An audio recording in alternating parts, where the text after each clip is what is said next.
Hi, I'm Caroline, and I've created a lot of things, but mostly I've created a life I love.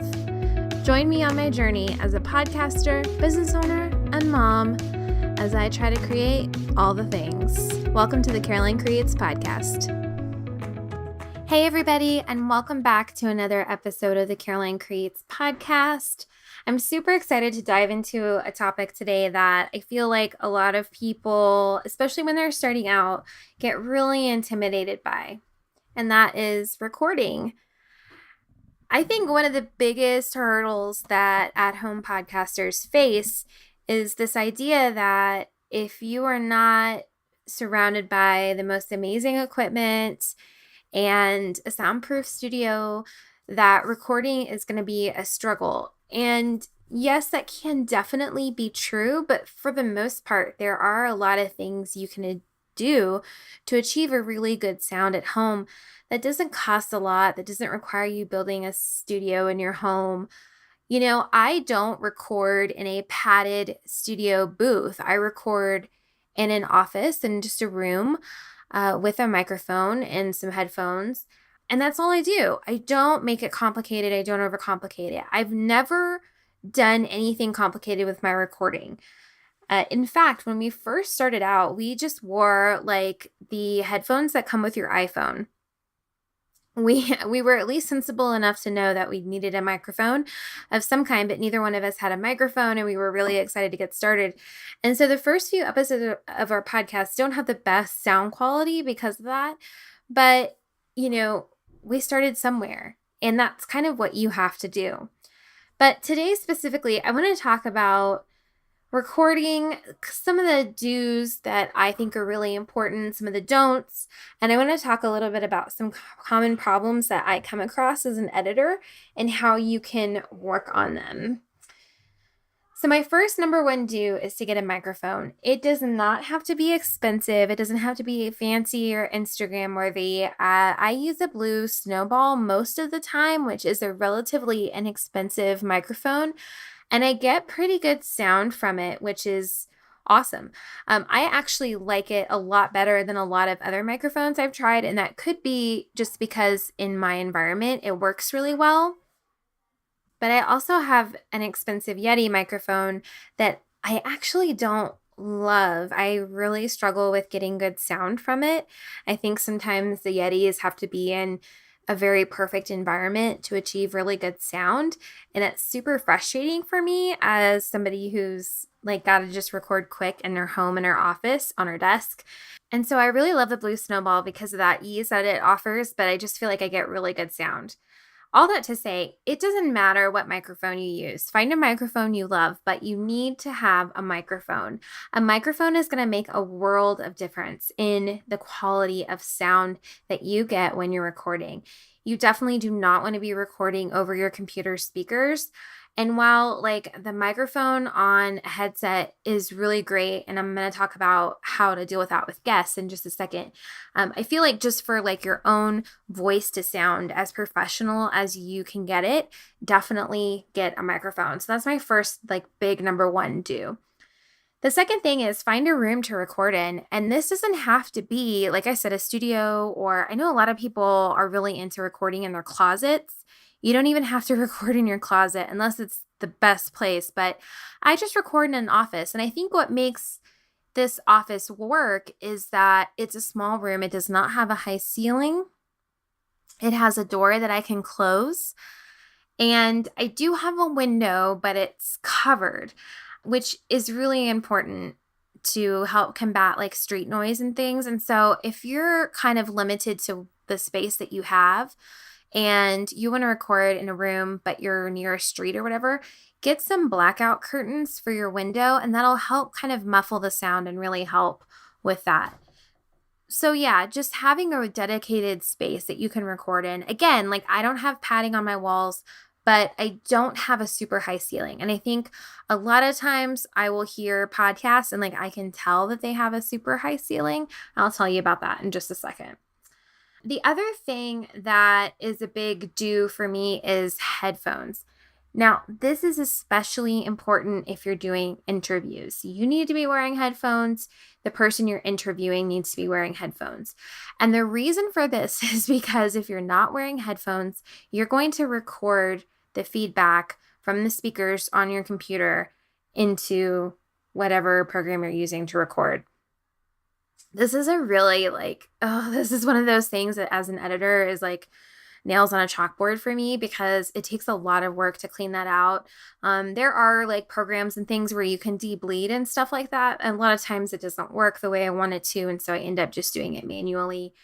But yeah, that can be a really huge pain point when you're recording. And so you definitely want to make sure you wear headphones. I even wear headphones when I'm just recording by myself at home. I think part of it's habit, but it also, I think, just really helps with the sound. So yeah, headphones and a microphone, you guys, are going to make the world of difference as you get started. Let's talk about for a second interviewing people. So if you're an at-home podcaster, a lot of times you're going to be interviewing people over the internet. And you're not going to have access to a studio where you can meet them and record. We record with people all over the world. We recently recorded with somebody in Australia. And so obviously, we're not able to record in person. So there are a couple things you can do to kind of make that experience a good one. The program that a lot of my clients have been using is Zoom. We find a lot of success with it, but I always encourage a few tweaks. So obviously, I want separate audio tracks when available, which you can do in Zoom. You can export to separate audio tracks. But then I will also have my clients a lot of times record themselves locally. And that means recording themselves on their own computer at the same time.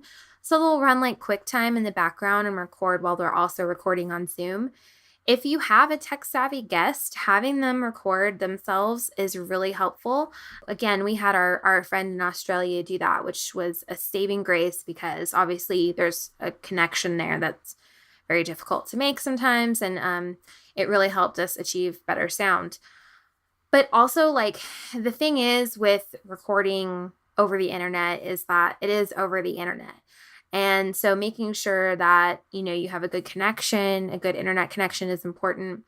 And I always just recommend that you send something to your guests beforehand, just kind of talking about what they need to do to prepare and asking them, several days out, make sure that you have headphones. Because like I said, even if it's just the headphones or the microphone that you get with an iPhone, it's going to make such a difference between that and not having headphones at all. Of course, it's a total bonus if they have a microphone. But again, I think my philosophy is as long as your voice sounds really great consistently across the board, that's what we want to ultimately achieve. And so if your guest isn't quite up to the level of you, it kind of sounds like a phone call or something like that, I think that's totally okay.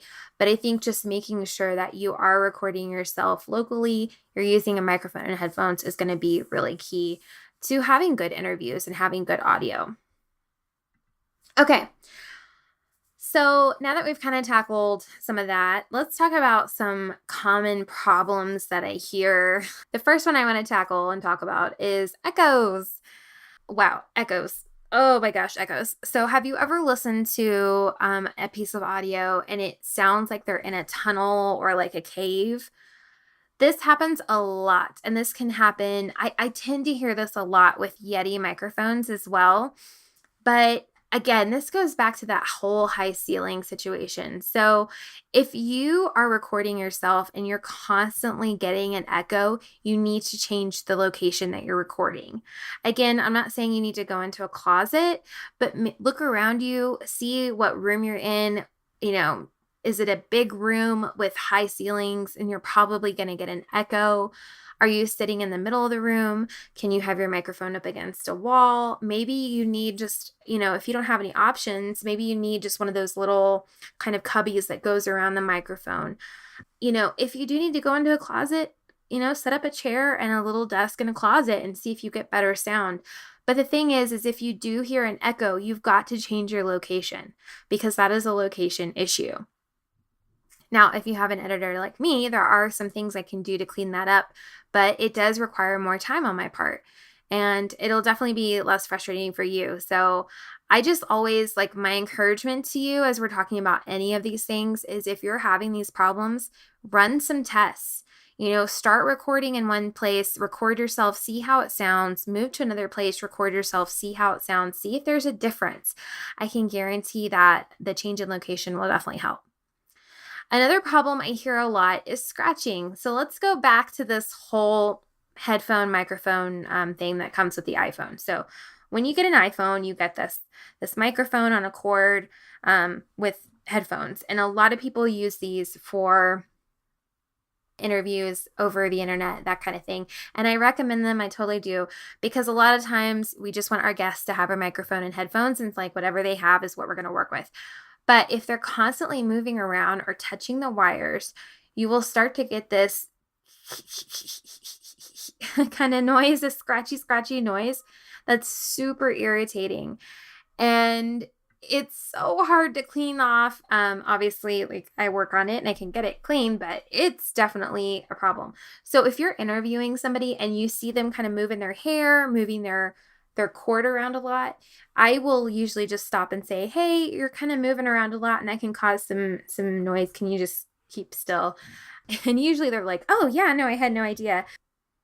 But if you don't have a microphone yet and you are using the headphones with a microphone, just be mindful of that stillness that needs to occur. Sometimes if I'm in a jam and don't have a microphone, I will even just kind of grab the cord and hold it up by my face just a little bit. And that really helps to kind of keep some of the noise minimized. I mean, I've definitely been traveling and been in a pinch and just used these with great success. But the key is to keep that cord as still as you can. Okay, let's talk about digital sounding audio. So let's say you recorded something and the audio sounds very, what's the word I'm looking for? Like robotic, that kind of robot-y, like the voice almost loses its depth. And this is definitely from audio that was recorded over the internet. And so if I am recording myself and I keep hearing this and I don't like the way it sounds, then I know that I need to be recording myself differently. And the best way, hands down, to do this is to start recording yourself locally. So not recording yourself over Zoom, but using something that's on your computer, whether that be GarageBand or QuickTime. I use GarageBand to record and I love it. I know I sometimes will use QuickTime as well. And then I'm sorry, my PC friends, I haven't touched a PC in years, so I have no idea what's on a PC, but there are things for sure because we had a friend just do that for us. So definitely listen for that. If you feel like your voice is starting to sound a little off, a little funky, not as full, then that means that something is happening with the internet connection and you need to find a different way to record. And this is why I say when you're doing an interview to also record yourself locally. Okay, let's talk about pops and clicks.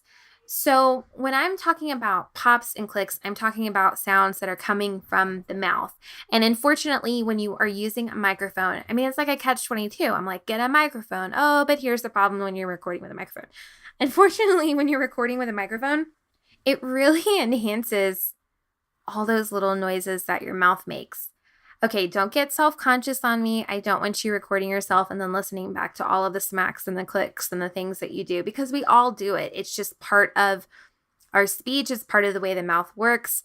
It's just part of being human, but it can be really frustrating when you're trying to get clean audio. So there are a couple things that I'm going to suggest to you. One is don't put your mouth up against the microphone. I hear a lot more pops, that popping sound, when people have their face right up against the microphone. So pull your face back a little bit. If you are feeling like that's still not working, then I'm going to recommend that you get a pop filter. And you can buy these on Amazon super cheap. And it's just this little screen that attaches to your microphone and kind of filters those pops out. Kind of creates almost like a barrier between you and the microphone. And then the clicks, kind of the same thing. That pop filter is really going to help pulling away from the microphone. But if you're still having trouble, there are some post-processing things you can do. And that's the case where like hiring a professional would definitely come in to help because they can run filters and clean off those pops and clicks. But the first thing I want you to try is moving yourself back from the microphone a little bit. Lastly, and I kind of touched on this, I want to talk a little bit about street noise or noise around you, because the fact of the matter is, when you're an at-home podcaster, you are combating all kinds of noise. Like, you guys can probably hear my kids on this recording. I am recording this in the afternoon and they're ready to bounce off the walls and don't understand that mommy just needs 20 minutes to record a podcast. But sometimes too, I'll be recording and all of a sudden a garbage truck will pull up outside. I mean, you just can't help some of the stuff that happens environmentally. And there are a few things you can do. So I mentioned having blackout curtains on your window. That's a really good thing too. If you can get a room away from the street, that's really, really great. Just making sure that the room is as quiet as possible. And then I'm actually going to put in a really funny article that I found on Buzzfeed that talks about how to soundproof to keep your to soundproof your apartment or your house if your neighbors are bothering you. And it has some really great ideas for windows, for doors. It even talks about blackout curtains. And then it even talks about making a foam board, which could be a sound, like basically creating your own soundproofing panel, which might be helpful. You know, I've never done, like I said, I've never soundproofed very much, but I do have access to software that helps me get out a lot of this noise. And so if you are not able to do that, definitely take a look at this article. It's got some ideas. I think the main thing is if you are getting a lot of noise, is to put coverings up. So, you know, if you do have a noisy neighbor, can you put something on the wall to cover it and keep the sound from coming through? Can you do that to the window? That kind of thing. But also to like, just give yourself some grace and, you know, let your audience know who you are, where you're recording. You know, I've listened to incredibly popular podcasts where they don't have pop filters and they're popping a lot, or one of their phones goes off and they just laugh it off and keep it in the recording.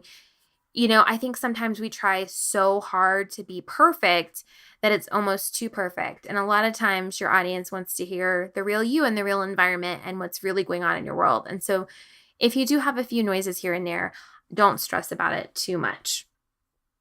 Okay, so that is some of the common things that I see as an editor and the audio that I get.